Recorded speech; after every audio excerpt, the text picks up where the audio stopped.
de lire dans les pensées. Pour le moment, oui, mais à l'avenir. En fait, le décodage de nos pensées a déjà commencé, ici, à l'université de Pittsburgh, sous la direction du professeur Marcel. Il n'y a là aucun objectif lié au neuromarketing. L'équipe de Marcel travaille principalement sur le langage et notamment sur l'autisme. Mais que se passera-t-il lorsque ces travaux seront repris par d'autres?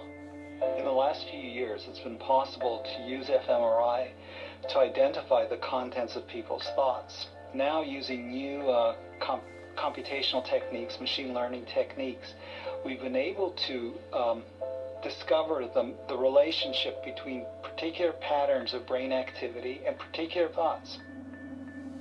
How you doing, Justin? Are you ready to get started? Okay, then. It's about 5.5 minutes long, so just stay as still as you can. Here we Marcel go. et son équipe ont mis au point un logiciel capable de reconnaître des mots auxquels on doit penser sous IRM, comme téléphone, camion.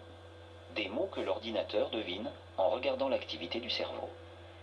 I think the word is apartment.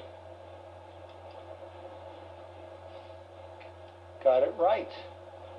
That's it. I think that's it. It got a 10 out of 10 in a two-choice test. It got a perfect score.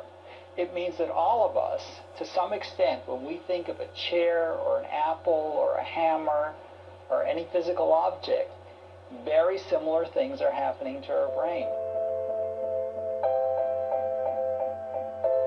10 years from now, 20 years from now, I don't think we're going to need an MRI scanner. This electromagnetic activity is occurring in the brain, and some sensor will be able to detect it. And it'll be, maybe we'll have some handheld little device, hold it up, and we'll be able to see what's going on in another person's brain. It's sort of like a mental nudist colony. I don't know how to avoid the misuse of this. I think it's a wonderful new knowledge. I'm sure it can be used for evil. People ask about, what about police interrogations? What about neuromarketing? I'm sure it can be used for bad reasons.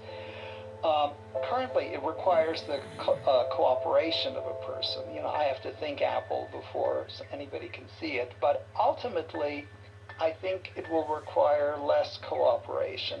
So is it a bad thing if everybody knows what you're thinking? Well, it would mean the end of privacy, really. I think that we, as science develops, the potential for manipulating, in good and bad ways, humanity are enormous, just enormous. I think we're going to be able to change the nature of the human race. Do we want to create a new species? I think it will be possibly within our power to do that.